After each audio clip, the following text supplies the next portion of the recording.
This is the Cover 3 Tailgate.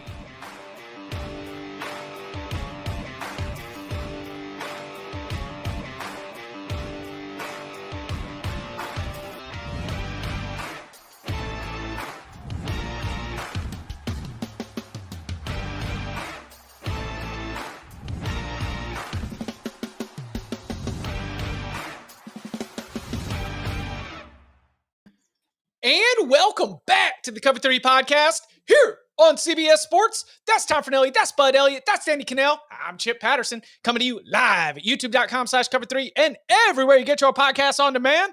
Thanks for hanging out. Smash that subscribe, smash that like, and come and join us in the chat, aka the Cover 3 Tailgate, where our friend Lane wants to know over under 2.5 hats. Oh, wow. That's a rare under too, I think. Under. I think that's a good line. Yeah. You know? Like, does one of us have to be HQ ready in the non-podcast HQ setting? Yeah. That is like, if you could make a lot of money if you had insider info trading this. Like, who's on HQ that day? Like, who's got the inside with Brianna the same way that someone knows the Star Spangled Banner length based on the rehearsals? Right. You know, like right. That's the inside information that can get you there. So good job, Lane. Great handicapping there. Also in the tailgate, Brad was paying attention to HQ Spotlight. We do love to see that. Danny with a take the other day. Texas 9-3 and not in the playoffs. Bold. I saw you drop that one yesterday. Have you heard any more kickback, any more feedback on this one? We're going to carry this one all the way to August? Is this just going to be a bold prediction for now? We'll revisit and keep working on it. Yeah, this is a bold prediction. I mean, I don't mess around. We're doing bold predictions. You know, I mean, like we said, Miami Hurricanes Twitter can't stand me after saying they weren't going to make a bold. That was about as bold as it gets. I didn't think that one was that crazy. And then I was on with Ken's, and she's like, "You're out of your mind." And I was like, "All right, let's take some side action on that one." She made a comment, though, that I could not disagree with more. And I don't know if she was like just flippantly saying it, but she said, they're going to be favored in every game. And I was like, well, they're not favored against Ohio State. And then her point was that doesn't impact their standings in the SEC, which I agree. But they're going to Georgia, too. They're not going to be favored in that game. So, like, there's two games they're underdogs, and then all they have to do is slip up against a better Florida team in Gainesville. Oklahoma's going to be improved this year in the Red River game, and there's always that chance of a slip up somewhere, too. So I didn't think it was that outrageous. I wouldn't bet my house on it, but I just think it's going to be more of a rebuild year with Arch at the helm. If Texas isn't capable of going 9-3, then the SEC schedules aren't nearly as hard as they want you to believe. That's really what it boils down to.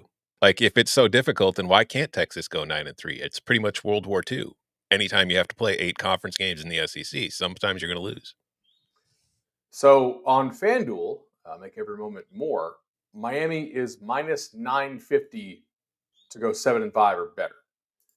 So, I mean, we're talking, and you could probably get like pretty serious money if somebody wanted to offer you to Miami to miss a bowl.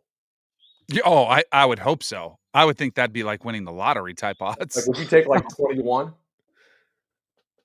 I think it would be missing longer. A bowl? Yeah. I think it would be like 50-1. I don't think it's going to give you 50-1. No. Well, hey, listen, it's like the cost of said house. It's whatever someone's willing to pay for it. We just got to find somebody who's going to be able to give us that bet. We don't need to dive too deep into this. I can't find 7 losses on here. I could find 5, maybe even 6. I can't get to 7. Danny, the disconnect that I saw was the argument as I was hearing it is that they're going to end up with a conference record that has them in the top 2 or 3 of the SEC conference standings. And the way that they have decided with human interests to handicap their projections for the playoff is that no team that finishes in the top 2 or 3 of the SEC standings is going to get left out of the playoff, which is a choice. But right. There are no numbers that back that up. That is just a belief that the committee's not going to leave out an SEC team that, when you look at the standings, is in the top 2 or is in the top 3. And I do agree that the idea that the SEC runner-up is left out seems extremely unlikely. But still, I don't know. You could work yourself to a way where Texas doesn't connect all the dots this season. I mean, so what is the scenario in which like the number 3 SEC team gets left out? Like they're like a Missouri who plays like a nothing burger schedule, misses all the top SEC teams. They have the record that makes them technically the third best. Yeah, I don't think it's a wrong assumption. I just think you got to remember this is an assumption that is being made as you're building out the projections. No, I just think it's a fun assumption to explore what it would look like. Oh man, burning things down. We were the third best team in the SEC. Are you kidding me?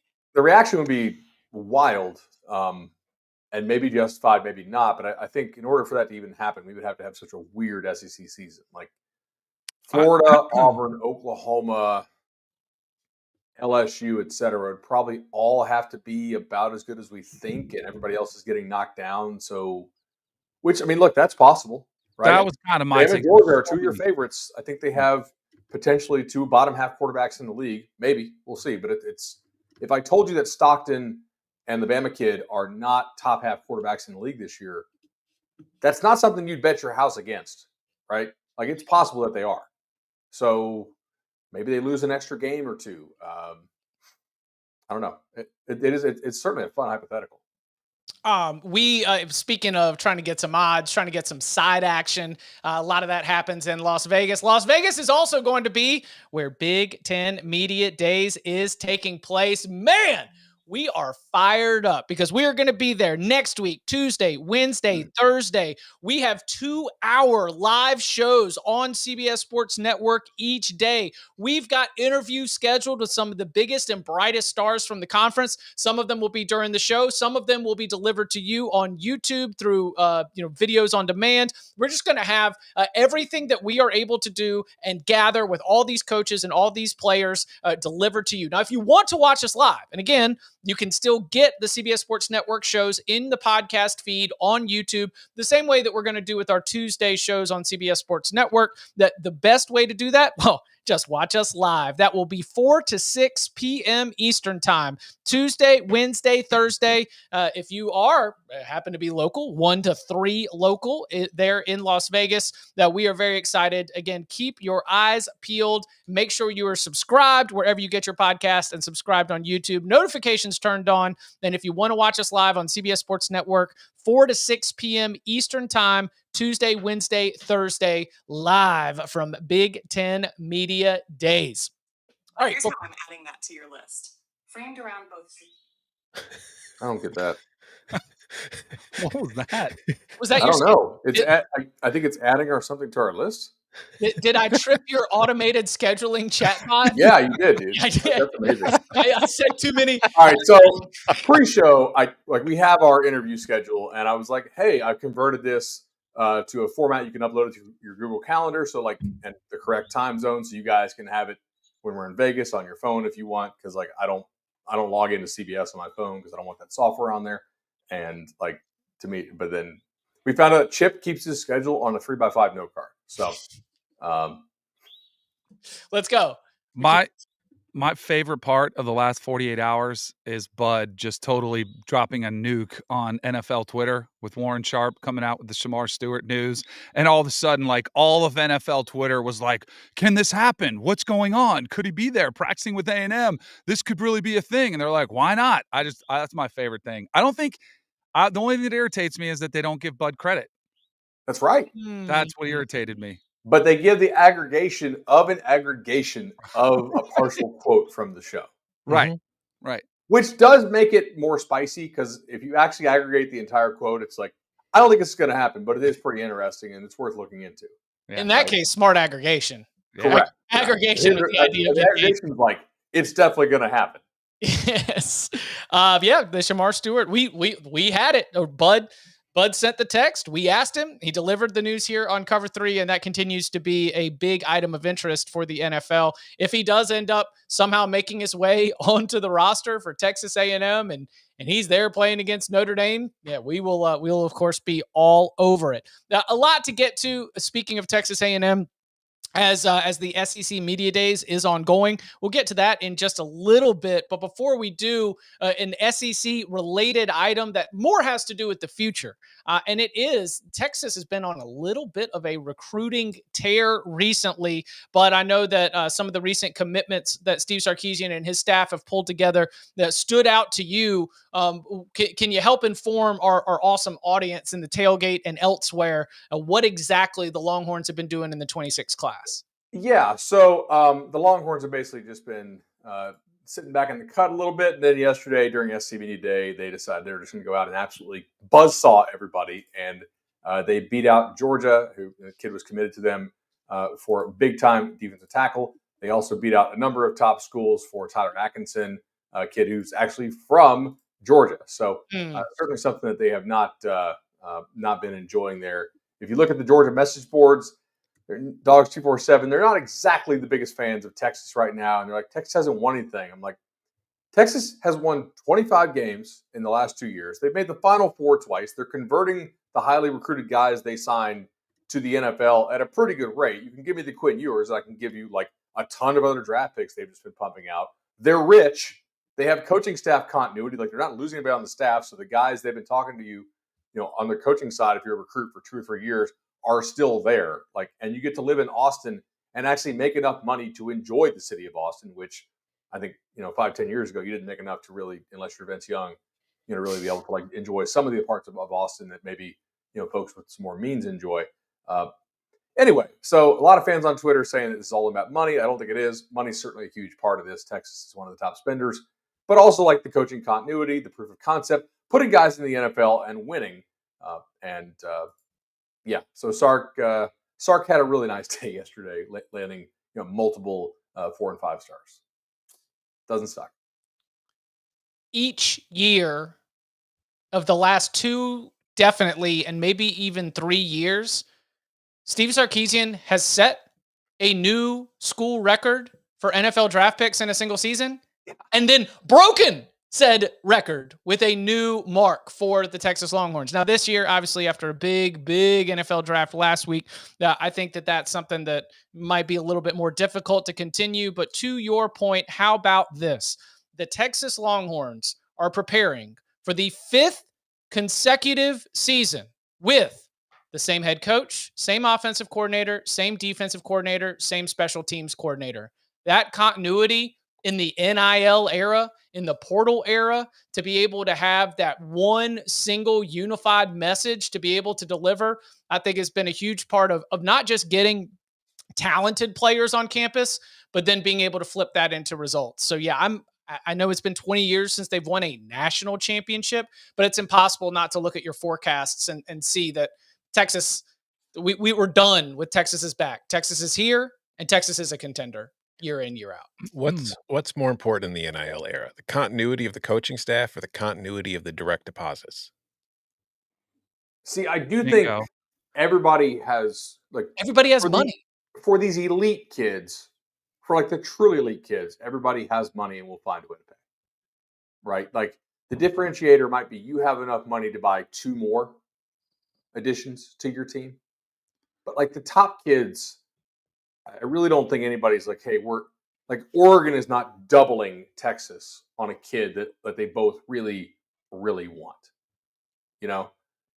Texas Tech probably has to pay a lot more to get the same player compared to what Texas would, but you're having to go to a program with, the coaching staff potentially on a hot seat, live in Lubbock, not Austin, no real history of NFL development stuff aside from the Mahomes thing, and no like winning tradition.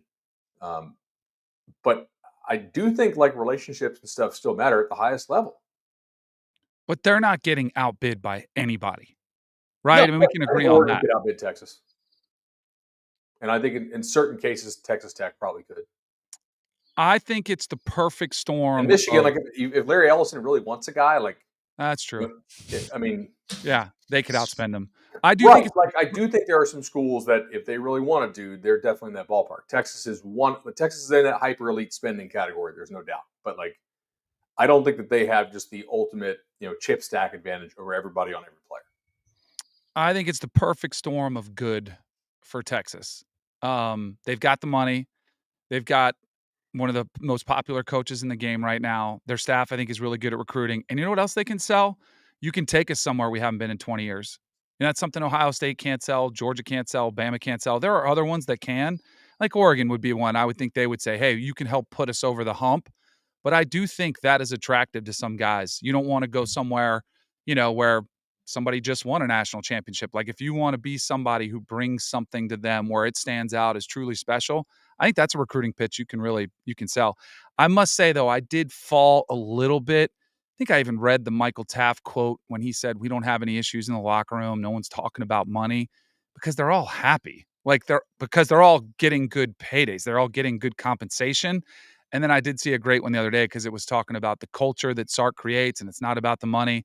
And then they have the recruiting video when you pull up and there's like 8 Lambos like on your way in. It's like, well, they're still doing a lot that everybody else is doing. But Yeah.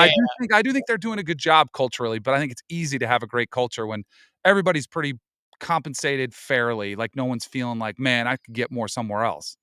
So you also like to that. Not every school is paying the same number of kids on the football team rev share, right? Like Right. some schools are doing 60 or 70, some schools are doing 40, high 40s or mid 50s, right? So, of your 105, there's half to maybe 40% that are just getting cost of attendance and scholarship, which for them is actually probably still a really, really good deal. And then a number of schools take and they hold back some money and as sort of like a retention bonus for a guy that's not making much. If you play, a lot more snaps than they're internally projecting you to play, either because of injury, so they needed you, or because you just outperformed, then come February, once the portal window's done, you get like a bonus. You know what I think you could see happen, and I don't have no idea if you would, but if I was in a situation like Arch, maybe it's somewhere not necessarily Texas, but we've all talked about the legendary greatness of Tom Brady because he took less, right? In this landscape, I mean, Arch doesn't need a dime and he could be a multimillionaire because of the endorsement deals. And I wonder if his team or his family or if anybody's considered, hey, I don't need anything. Like I don't need a dime from Texas for the rev share. I'll just make all of mine above and beyond. And that's a huge luxury. If you have an extra $2 million, $3 million, whatever the number is for your starting quarterback, that could be a huge edge too. There's Let me ask you this. Well, real quick, there's precedent for that. Sark says Quinn took no Texas NIL because he had the national endorsement deals. He had the Dr. Pepper. I think he might have had like an AT&T in there as well. But the national endorsement deals were Quinn's NIL, according to Sark, but that their pass the hat pool did not have to pay QB1. And that to me is the huge advantage. Less. Yeah. So one pushback that I got a lot on Twitter yesterday when I was like, Danny, much of what you were saying, like Texas has a perfect storm here. Like they're winning. It's a cool place. Coach staff continuity. They have a lot of money. And also they have Arch Manning, which helps quite a bit, especially because the narrative is out there that he's going to stay for 2 years. And that's a narrative I kind of buy into, I think. A lot of people are like, well, they haven't won a national title. I'm like, I don't think I've ever heard a recruit care at all that they haven't won a national title. So I want to ask you, like you signed with Florida State in 92. They didn't win their first title until 93, but they had come within like a game of playing for it a couple times, and several times lost to the eventual national champion. Did that ever enter your consciousness as like you were like, you'd been a 5-star recruit as a quarterback, right? I mean, yep. A 2-sport guy. Like, did you ever give a damn if they had not won a ring yet? Nope. I just wanted the opportunity to play for it and feel like it was realistic. And it kind of goes back. I mean, that's where I was kind of thinking about my process. That made it attractive to me that Florida State didn't have one and they were knocking on the door and could potentially help bring Coach Bowden his first national title. Like that was something that made it attractive. But that was priority number one for me. After academics, of course, that was priority number one. But after that, it was chance to compete for a national championship, like a legit one. Because and even back then, it was only a select number of schools that could really promise that, and you believed them. That's what I'm saying. Like people are like, Texas hasn't won anything, guys. They made back-to-back Final Fours. Right? They're knocking on the door. Yeah, this is silly. Thank you. Let's clip that. Well, clip that. One last thought. I'm afraid that we're just going to end up coming back to it, but Bud just said relationships still matter. And that is something that I heard from a power conference position coach in the last 2 days or so, who was describing the importance not just of winning the recruiting battles, but turning recruiting wins into wins on the field. That the players who are just coming for the money are not going to have the kind of character that you're going to need in the locker room to be able to overcome adversity. And so that again, we are talking about the tippy top programs that are competing for championships. Yeah, like the deposit might matter and the dollar value might matter, but relationships still matter because you're trying to put together a roster of players that you think are going to be coming on campus for the right reasons. And so it is still tricky and still a little bit of a throwback on the recruiting trail. But also remind folks, because I know we have really short-term memories here. Texas for years was going 7-5 and still putting together top 10 recruiting classes. Yeah. They didn't care then. Why would they? I mean, why is it now going to be a problem? It's like they're actually close to winning now. So yeah, it is something that fans care about far more than players. So Ryan in the chat says we are promoting the SEC on a network that has, we have Big Ten rights, right? So we're definitely, SEC shills here. I just think it paired nicely that Texas dropped this on Georgia the day Kirby Smart's at the microphone saying like, "Hey, these guys are way too comfortable, blah blah blah blah blah, making $200,000 a year," and like he just dunks on Kirby twice in a couple hours for 4 and 5 stars. Tell Notre Dame to start its own media day. Hey, I think they do. Join a conference. We'll talk about you. And look, Ryan knows this, but we've got a lot of audience that have found us, and this might be their first season, but ultimately we're going to talk about the stuff that we think is interesting and fun to talk about with each other. And so that's kind of driving us as much as anything else. Speaking of, one last thing before we hit the break, Coach Sig's our guy. Indiana was one of our teams. We were fighting for the Hoosiers, but sometimes it's kind of hard. Like, I'm not going to stand and defend blindly. So it was announced, it was revealed this week that the Indiana Hoosiers bought their way out of a future series with the Virginia Cavaliers. They were slated to begin a 2-game series in 2028 with a home and home. The Indiana will pay their way out of it. And what they are going to do instead is schedule Austin Peay. Guys, I don't know if you've gone over to fbschedules.com. Shout out to them. They always do a good job of keeping me sharp in terms of the future schedules, but I know that they're going to play 9 Big Ten opponents, and I know that that's going to be tough.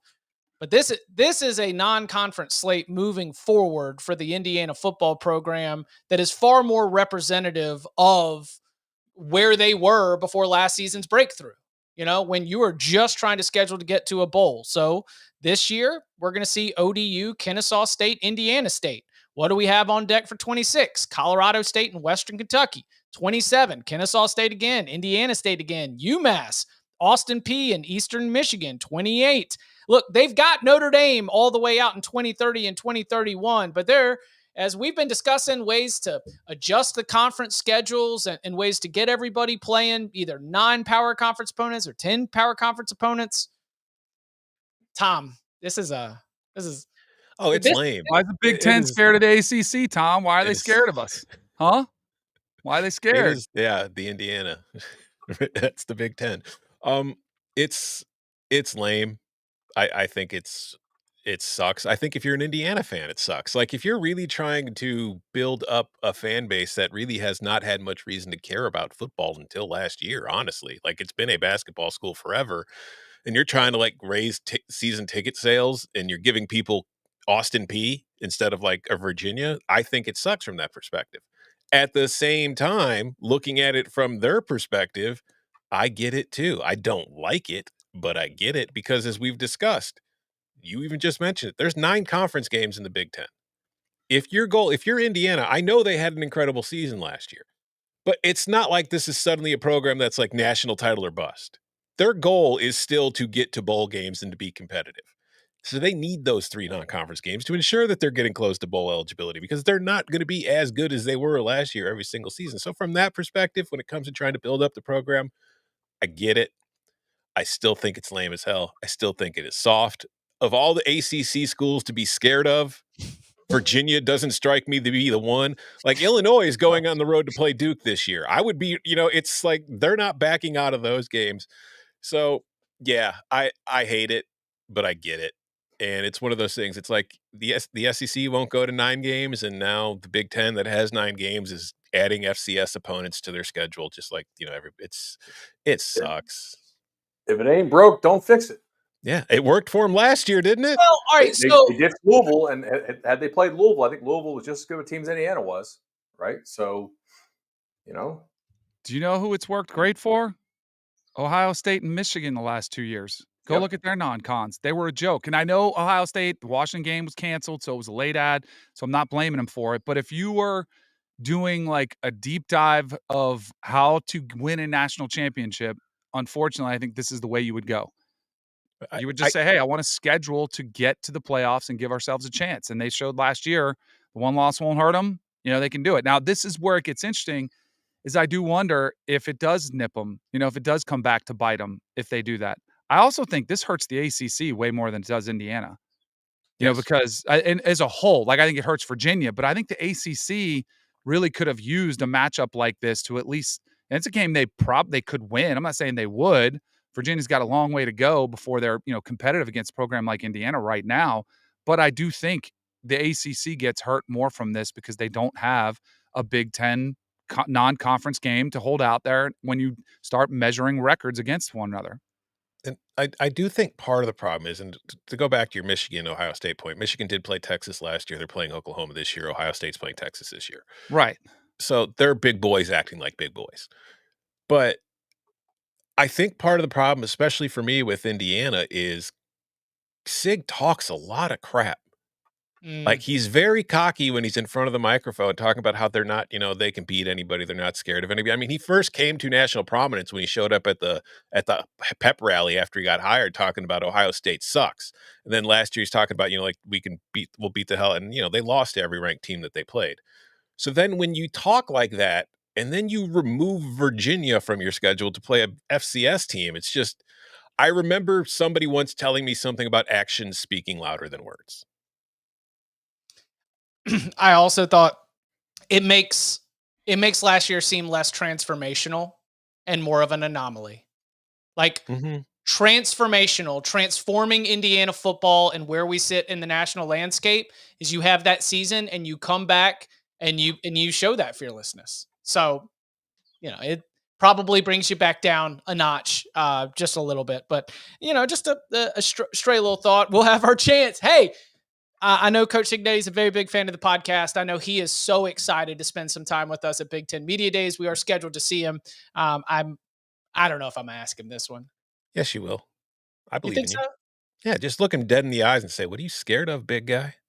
You're talking a lot of crap up here. Why are you so scared of Virginia? Actually, Danny should be the one to ask. Have they given a reason? Is there any reason have they given any explanation for this? Because this has been uncovered through document, the contracts essentially have been FOIA'd.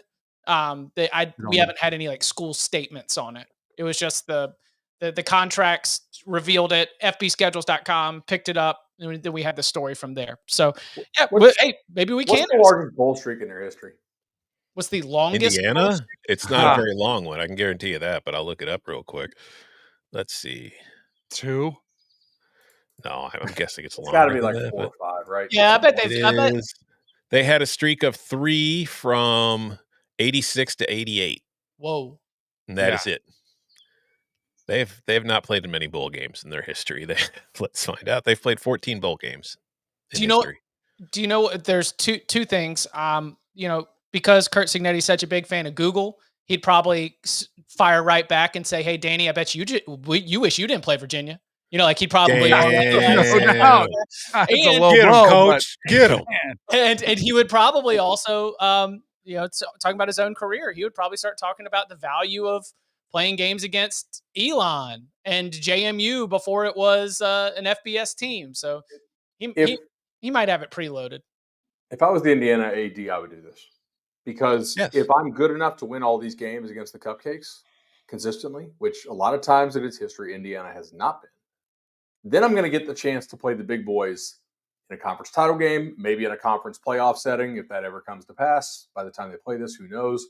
Or maybe in the college football playoff or in a big-time bowl game, because the Big Ten has pretty good bowl tie-ins. But it reduces the downside of risk a lot. Like a 3-9, 4-8 type season which I think with a somewhat difficult schedule, still very much within the realm of possibility for an Indiana program. Like that hurts boosters, man. Like that really hurts donations. It puts you way behind the 8 ball. So if I'm a program like Indiana, I'm doing this. Like we oftentimes we criticize.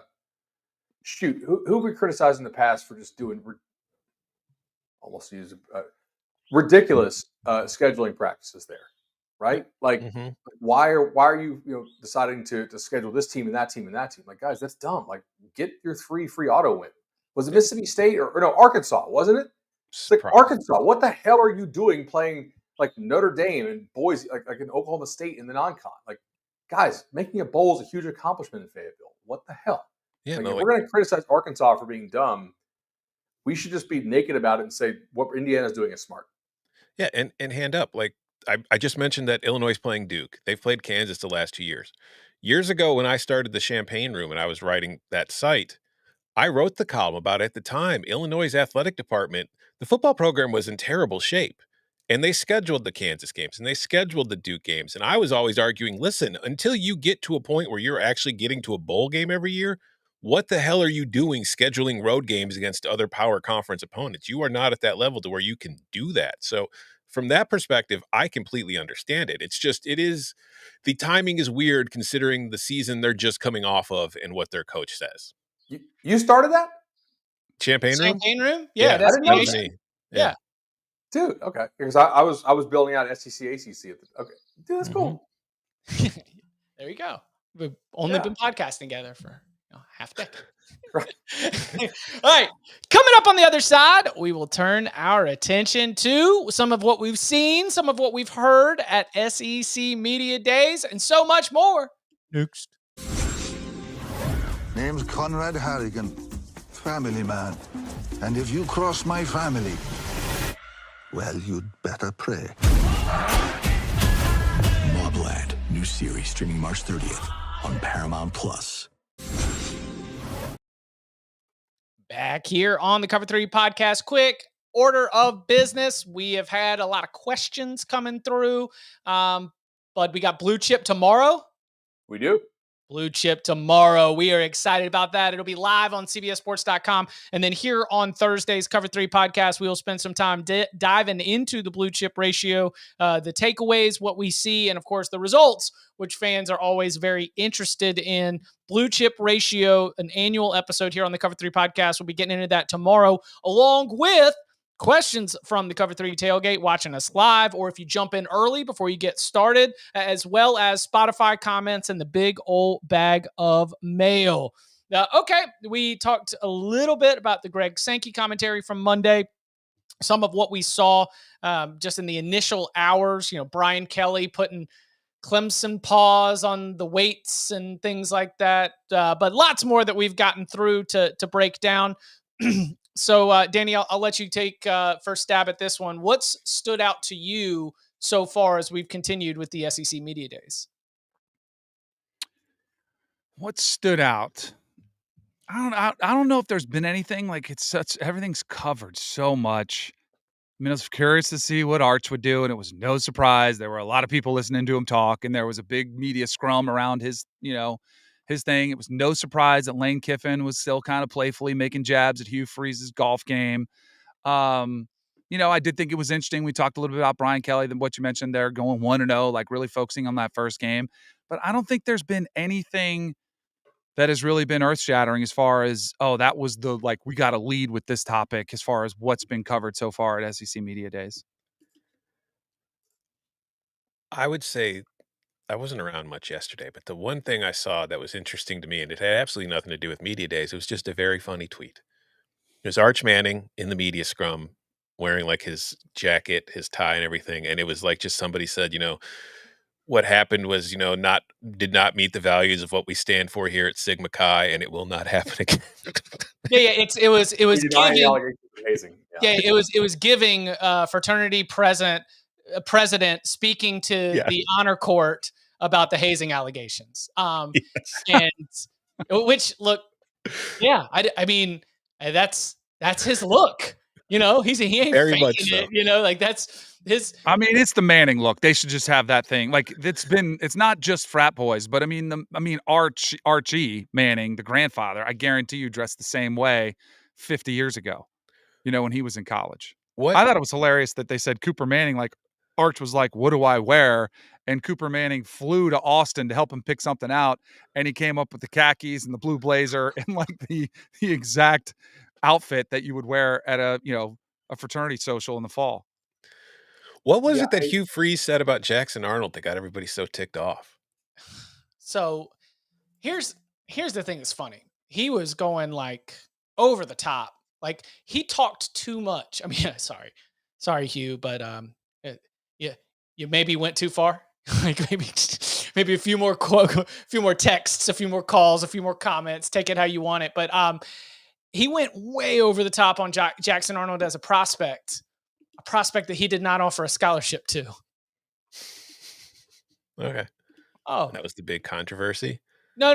There was more. There was like the personality test, and like sort of going through all the like. It was being a lot, and it was being over the top about sort of the way that he viewed Jackson and the way the courtship process went.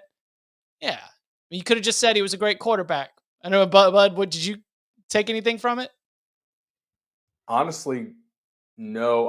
I did listen to McElroy and Kublik.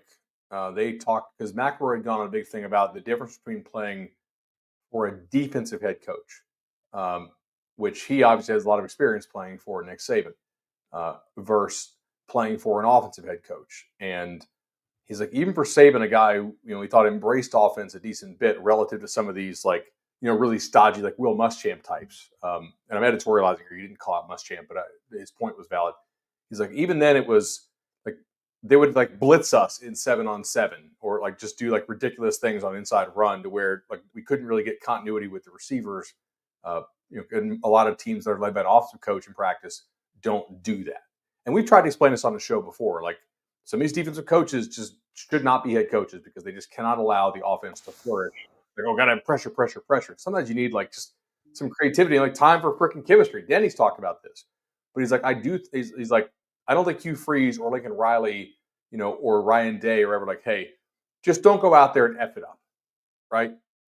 Make the throw. You got this, man. And so they asked Freeze about that, and he did not want to, speak negatively about Venables, but I do think it was kind of took it as an opening, like, yeah, like we might be able to instill some confidence in this kid in different ways. And I can certainly see Venables being like a really hard guy to play quarterback for because under a ton of pressure, already a reputation as a micromanager like crazy, defensive guy, super intense. Like I don't know how easy it was to be his OC last year. Maybe we'll get Seth Luttrell on the show and ask him. But I wonder if there is some opportunity for Jackson Arnold to be different in a system that's a little more maybe positive and supportive of him performing. Not to mention the quarterback for sure, but like the offensive line too. Their offensive line was awful last year. Maybe you should have given them a chance to actually develop some sort of cohesion and like confidence in themselves. I think Auburn's O-line is good. Yeah. Listen, I'm on the record. I think Jackson Arnold was thrown under the bus last year. I do not think Jackson Arnold was the problem at Oklahoma. He does need to hold on to the ball, though. He does, but it'll be much easier at Auburn than it was at Oklahoma. Agreed. He was a first-year starting quarterback, which is like it was kind of normal. And then he did. I do think he was scapegoated a lot for the problems, but I think they were normal problems that sometimes you have the luxury of working through if your defense is really good or you have a really good run game or a good offensive line. But unfortunately, there were a lot of issues that got exposed because you had a first-year starting quarterback. Are you going to be surprised if he gets thrown under the bus again? No. Oh, no. Okay, all right. Although I would say, considering the game, unless their wide receivers all die like Oklahoma's did, considering what he has at Auburn compared to what he had on offense at Oklahoma last year, if he is thrown under the bus, I would argue he's probably more deserving this year at Auburn than he was at Oklahoma. That's 100% fair. I liked Arch's response. Like, hey, Arch, you're the favorite to win the Heisman Trophy. He's like, well, that's wild. I've only played 2 games. Like that. Okay. Or I don't know if I should be the favorite, but like, let's, F it, we ball. Like, let's go out and prove it. I thought that Arch Manning did a good job of handling the car wash, handling the way that it all unfolded, attire looking spot on, so It's I'm in almost on like it. he's got, it's good advice, from somebody. I don't know. I Almost don't know. like I he's don't know got where it good would come from. grooming. What'd Is you make Arch it? Manning an Omaha production? Yes, he definitely is. He's the best Omaha production. He's the final version. Kirby Smart. I mean, it is interesting that the reigning Southeastern Conference champs, little bit kind of below the radar here. Did y'all pick up anything of note from Georgia's time in front of the media? I feel like Kirby felt pretty confident. Like he was talking about like you want the hunger, and we're not like both he and Sark in different ways said like if you're coming here just for the money, we don't want you. Kirby talked about how guys are very comfortable making 200,000. You need to do is you still have the hunger. Um, I don't know if that was like a shot because he knew what was coming with Texas that later that day. But Sark also said like, hey, we don't bring up NIL until the end, which doesn't really shock me. I don't think Texas has to bring up NIL first. They probably want to pitch everything else. And, if you see the kids like blowing you off and not paying attention to the other aspects of that, then maybe you're like, okay, this kid's just about the money. Like maybe he doesn't actually care about playing hard and winning. Now, granted, some guys who are about the money do play really hard to win because they want more money and go to the NFL. Like there's a lot of guys who are good at football who don't actually love football. So you got to be careful when you kind of stretch that a little bit too far there. But those were kind of the main things. Sark seems very confident in his receiving core based on some of the comments I heard from Radio Row. I wish I could name the show. I just saw it on social. But That's yeah, a question. That's him being very confident about a huge roster question for the Texas offense. Is there a single story that is not Arch Manning and Arch Manning's outfit that like every national media outlet had to write on? Like I think that's the story. Is there's not a lot of story out of this. I'm glad we have other things to talk about. There's one more. We still haven't gotten into it yet. That's nobody's bigger than the power T. Okay? Nobody's bigger than the power T. Okay? We only want people in the locker room that want to be here. Okay? And Joey comes in and Bud, did you know Joey took his teammates out for dinner? Oh my, whoa. Really? Whoa. But I will say that this was on the actual part of this when Danny and I had to do SEC quarterback power rankings for a segment on HQ Spotlight. We just put you put out Joey Aguilar, but Josh Heupel comes out and he's like, no, this is still very much a competition. But McIntyre, the rest of that room a little bit better. What odds would you give one of the younger in-house options of supplanting Joey Aguilar as Tennessee's starter? Pretty low. I don't think McIntyre is that refined. I think they brought in Aguilar to be the bridge guy. And I tell you what, I do like Tennessee's schedule quite a bit, guys. Like that's a very, very friendly schedule for like if you got to lose your quarterback. This is kind of the year you want that schedule. It provides a certain floor, I think. Well, yeah. I mean, my concern there, though, same schedule as last year, just flipped. Yeah. My concern there, though, is like last year's Tennessee team was built on its defense and run game. Yeah. But like the offense has lost some key players. You've lost your quarterback, and I argue you've downgraded a quarterback, and you've probably downgraded on defense quite a bit too. So I don't know. The schedule might be friendly. I just don't know if that team's as good as last year. They could be better in other spots. Like O-line could be better. Everybody's going to focus on the Cooper Mays loss, but they could have better chemistry this year. I think receiver will be better. Like they did not fight to keep Squirrel White. And people I talk to think FSU massively overpaid for Squirrel White. Although it seems like it's a major hit on Deuce Robinson based on our early return. So if you told the Noles they went 1 for 2 and they got a star in Deuce, they're probably going to take that outcome. But I think Tennessee feels better about its receivers. They might have better team chemistry this year, to be honest. Like Nico was a major introvert. I don't think he was much of a leader. And that's not me trying to dog the guy, just different players are different types of leaders. And he didn't I play can see that him not great. having much of a drop off in a record. And Nico, it's not like he played great. He Right. started the season awesome, but then he really was very up and down. So I I think it's, I mean, obviously you would have rather had Nico because you're expecting him to get 1 year better. He's with the system. He's comfortable in there. So I'm not saying you're going to get great play out of Joey Aguilar or whoever else plays it, but I don't think it's that devastating of a loss. We will, He of was course. the only thing they had in the Ohio State game. What, Nobody Nico? else showed up. Yeah. Right. Yeah. Well, hold on.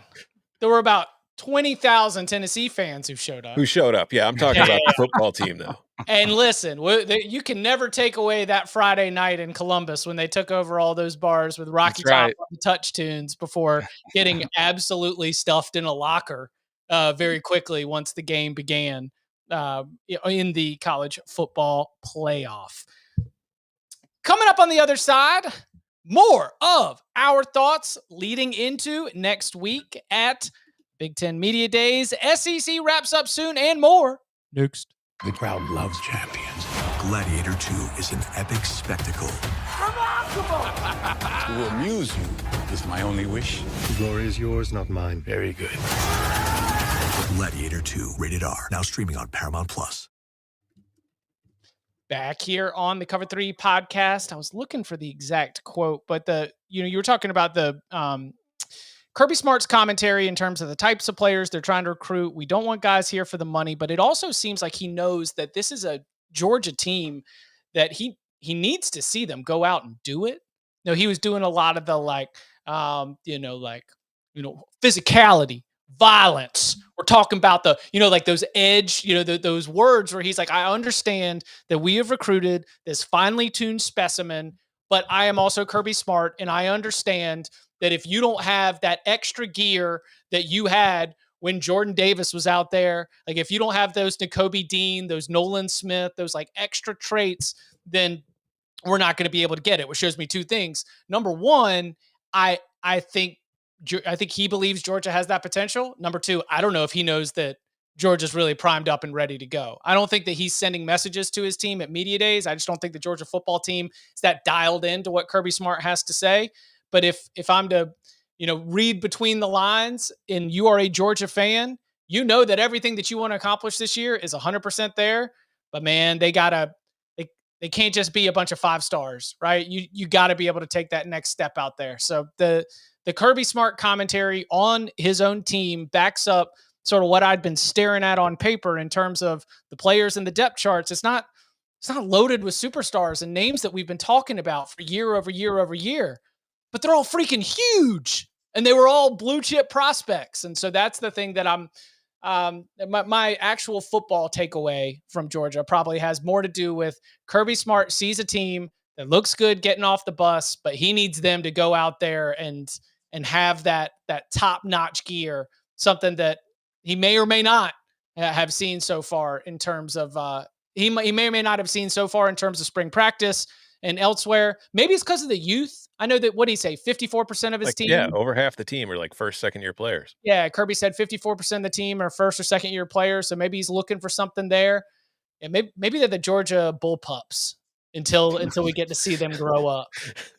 But you know what he's also got? He's got the schedule this year too. Everybody comes to him. Georgia, with the 9th is the game against Florida, the neutral site. Like, it is a very, very favorable schedule for Kirby. I still, I know we've seen it before, but it still is a little shocking to see a quarterback that looks like Gunnar Stockton being like, all right, that's your national championship. Gunnar Stockton's forehead is the other 46%.